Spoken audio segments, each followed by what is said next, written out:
Hello friends, super magic રસોઈમાં મિત્રો હું આપનું સ્વાગત કરું છું. આજે હું આપણે વંદાના ત્રાસમાંથી છુટકારો કેમ મેળવવો ને એનો વિડીયો હું તમારી સાથે શેર કરું છું. તો તમને ચોક્કસ આ વિડીયો ઉપયોગી થશે. તો તમને ગમે તો લાઈક કરજો, શેર કરજો અને સબસ્ક્રાઇબ કરવાનું તો ભૂલતા જ નહીં. તો મિત્રો, આપણે લેડીઝ લોકોને ખ્યાલ હોય છે કે વંદાના ત્રાસથી આપણે કેટલા કંટાળી જાય છે. આજે એનું સોલ્યુશન હું તમને એટલું વ્યવસ્થિત લઈને આવી છું ને મિત્રો, કે તમે એક ટીપું ખાલી મૂકશો ને તો તમારે આખું વર્ષ વંદા નહીં દેખાય અને તમને એટલી શાંતિ લાગશે ને કે આ એકદમ સોલ્યુશન પરફેક્ટ છે. એવી આજે હું તમને એક ઇન્ગ્રેડિયન્ટ બતાવવા જઈ રહી છું. મિત્રો, આપણે જો વંદાનો જે ચોક આવે છે એ આપણે ઉપયોગ કર્યો છે, પછી હીટ જે આવે છે વંદાની હીટનો સ્પ્રે એ પણ ઉપયોગ કર્યો છે. પણ એ મિત્રો તમે વાપરો જ હશે અને તમને ખ્યાલ પણ હશે કે વાપરા પછી 4-5 દી થાય ત્યાં પાછા વંદા દેખાય છે. એટલે આપણે આ કંટાળો જ લઈ આવે છે. વંદા આખો દિવસ આપણને ઘરમાં હોય તો આપણને રોગચાળો પણ ફેલાય છે. તો એના માટે હું તમને એક આજે જો આ એકદમ એન્ટિક વસ્તુ કહેવાય આમ તો આપણે વંદા માટેની આ હીટ એન્ટી રોજ જેલ આવે છે. એ જે આપણને માર્કેટમાં કે એમેઝોન ઉપર કે કોઈ પણ ડીમાર્ટમાં બધે તમને મોલમાં બધે મળી જશે. અને આ એકદમ આપણને ફ્લેક્સિબલ છે કે આમાં નથી તમને કોઈ જાતની વાસ આવતી કે કાંઈ પણ નથી દુર્ગંધ આવતી કોઈ જાતનું. એ જો તમને બતાવું ઓપન બોક્સ કરીને પણ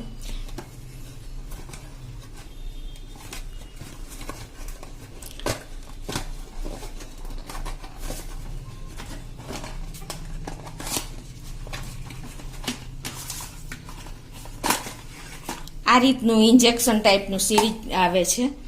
આ એકદમ આપણને અનુકૂળ ફ્લેક્સિબિલિટી છે, કેમ કે આ એકદમ ઓર્ડરલેસ છે. એટલે કે નથી એમાં સુગંધ આવતી કે નથી એમાં વાસ આવતી, એટલે કોઈ પણ જાતની એલર્જીનો પણ આપણને ભય નથી રહેતો. અને મિત્રો, આ એકદમ ફ્લેક્સિબલ છે, કેમ કે તમે ગમે ત્યાં રાખી શકો છો. આગળ એને ઢાંકણ આ રીતે છે, તમે રોટેટ કરો એટલે આ રીતે તમે ઓપન કરી શકો છો મિત્રો. અને આને તમારે એકદમ અનુકૂળ છે, કેમ કે 5 થી 7 વખત ઘણા લોકો દબવે છે તો પ્રેસ કરે છે તો પણ નથી નીકળતું. પણ તમારે જો એવું પ્રોબ્લેમ થાય ને તો તમારે 10 થી 15 વખત આ રીતે પ્રેસ કરી દેવાનું.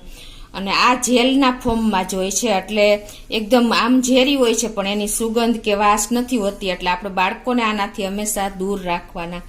અને આનો ઉપયોગ મેં 1 વર્ષ પહેલા કરેલો છે મિત્રો. મારા ઘરમાં પણ ખૂબ વંદા હતા. હું હીટનો સ્પ્રે કરીને કે ચોક લગાવીને થાકી ગઈ. છેલ્લે મેં આનો સોલ્યુશન લીધું ને આનો ઉપયોગ કર્યો ને મિત્રો, તો મારા ઘરમાં ક્યારેય પણ વંદો નથી જોવા મળ્યો. એટલો તમે શાંતિ તમને લાગશે કે તમે આનો ઉપયોગ કરશો ને તો આ કેવી રીતે ઉપયોગ કરવો ને એ પણ હું તમને બતાવી દઉં.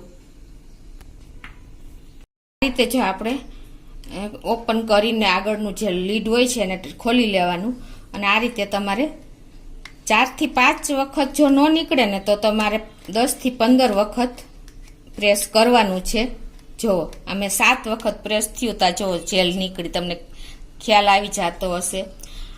આને તમારે એવી જગ્યાએ મૂકવાનું છે કે ત્યાંથી પાછું તમારે લૂછાઈ ન જાય, કે આપણે એને ઘસીને વાપ કાઢી નથી નાખવાનું. જો આપણે ગેસની પાઇપ નીકળતી હોય ને મિત્રો, ત્યાં પણ તમારે આવી રીતે ઉપરના ભાગમાં મૂકવાનું, એટલે એનો કોન્ટેક આપણે ન થાય કે ન લૂછાઈ જાય ને એવી જગ્યાએ તમારે આને એક ટીપું થોડે ડિસ્ટન્સે મૂકી દેવાનું છે. એટલે વંદાને જો આ જેલ વંદા સૂંઘશે કે ખાશે ને એટલે ઈ પાછા એના નેસ્ટમાં એટલે કે એના ઝારામાં જશે ને એટલે એના કોન્ટેક્ટમાં જે વંદા આવશે ને મિત્રો, ઈ પણ ફેલ થઈ જશે. એટલે કે સ્ટેપ બાય સ્ટેપ મલ્ટીપ્લાય થઈને ધીમે ધીમે ઈ બધું આખું એનું ઝુંડ ખતમ થતું જશે અને પછી તમને ક્યારેય વંદા ઘરમાં જોવા નહીં મળે. આ રીતે મિત્રો તમે જો થોડા ડિસ્ટન્સે આપણે આના ડોટ્સ મૂકી દેવાના, એટલે કે આના જે ટીપા હોય છે ને એ આ રીતે તમારે મૂકી દેવાના. એટલે શું થશે કે આ જે એની સ્મેલ એકદમ થોડીક એટ્રેક્ટિવ હોય છે, એટલે વંદા ખાવા દોડશે. જે વંદો ખાશે એ પાછો એના માળામાં જશે, એટલે એમ કે એના ઝારામાં જશે. એટલે એ વંદો જે બીજા વંદાના કોન્ટેક્ટમાં આવશે ને એટલે એ મરી જ જશે અને મરેલા વંદાને ખાવા માટે બીજા વંદા દોડશે. એટલે ધીમે ધીમે એ આખા વંદાનું ઝુંડ ખતમ થતું જશે. કમસે કમ તમને એમ લાગશે 2-4 દિવસ તો એ વંદા તમને વધારે જોવા મળશે, કેમ કે ખાવા માટે બહાર નીકળશે. એટલે તમને એમ લાગશે કે આ વંદા ગયા નથી, ઉલટાના વૈધા, પણ એવું નથી હોતું મિત્રો. કમસે કમ 5 દિવસ તો લાગે જ છે. અને જો તમને એવું લાગે ને તો તમારે 5 થી 6 દિવસ તમારે જોવાનું. ધીમે ધીમે ઈ ખતમ થતા જાય છે, વધવામાં નથી. તમને મિત્રો મેં આનો ઉપયોગ મેં પોતે કરેલો છે. આ રીતે આપણે કિચનના ડ્રોર હોય છે, કબર્ટ હોય છે, ત્યાં જો આ રીતે આપણે કબર્ટના ઇન્ચીસ હોય ને ત્યાં મૂકવાનું, એટલે આપણે લૂછાઈ પણ ન જાય અને કન્ટિન્યુ ત્યાં રહીએ. આ જો તમે તરત જ લૂછાઈ જશે ને તો એ કઈ કામ નહીં કરે મિત્રો. એટલે તમે એ પણ નોટ કરજો. આ રીતે તમારે ઇન્ચીસમાં ડોટ્સ મૂકી દેવાના, એટલે આ ક્યાંય કોન્ટેક્ટમાં જ ન આવે. સાફ કરીને ત્યારે જ આપણે કોન્ટેક્ટમાં આવે. એટલે આ બધા ક્યાંય પણ તમારે ડ્રોરમાં કે ક્યાંય પણ વંદા હશે ને તો એ જો આ મોઢામાં લેશે ને એટલે તરત જ આ એકદમ ઝેરી હોય છે.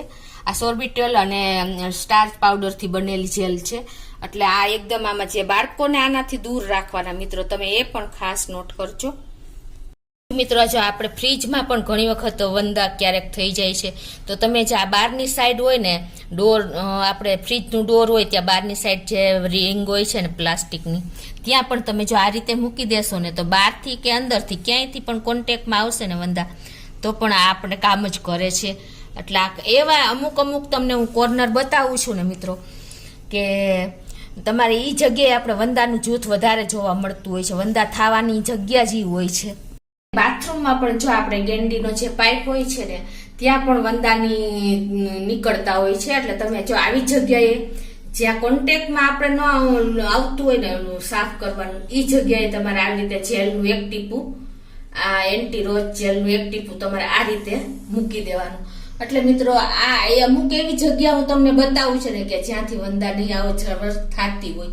એટલે આ રીતે તમારે ટીપા થોડે ડિસ્ટન્સે, તમારે જો વધારે એવું લાગતું હોય કે અહીંયા વધારે વંદા નીકળે છે તો થોડે ડિસ્ટન્સે તમારે 4 થી 5 ટીપા આ રીતે મૂકી દેવાના. બીજી જગ્યાએ મિત્રો આપણે કિચનની જે સિંક હોય ને ત્યાં તો મોસ્ટ ઓફ વંદા જોવા મળે છે. તો ત્યાં પણ તમે જો આ જે નીચે એનો પાઇપ જાતો હોય ને ત્યાં પણ વંદાને ત્રાસ બહુ હોય છે. એટલે ત્યાં પણ તમારે આ 4 થી 5 ટીપા જેલના મૂકી દેવાના. તો આ જો આપણે ગેંડી નીચેનો જે પાઇપ જાય છે ત્યાં આપણે મોસ્ટ ઓફ ગ્રીલ હોય છે, તો ત્યાંથી વંદાનો મારો વધારે હોય છે. એટલે ત્યાં પણ તમારે 4 થી 5 ટીપા આપણે મૂકી દેવાના. એટલે મેઇન જગ્યા મિત્રો આપણે કિચનના સિંકની હોય છે, ત્યાં વંદાનો વધારે જોવા મળે છે. એટલે એ ખાસ તમારે નોટ કરવાનું છે. તો આ રીતે આપણે ગેંડીના નીચે જે પાઇપ જતો હોય ને ત્યાં તો બહુ વંદા જોવા મળે છે. એટલે આ રીતે તમારે જો આ પાઇપ જ્યાંથી પાસ થતો હોય ને ત્યાં જ તમારે થોડે ડિસ્ટન્સે આ જેલના ટીપા મૂકી દેવાના, થોડે અંતરે. એટલે અહીંયા વંદા વધારે આવજા કરતા હોય છે.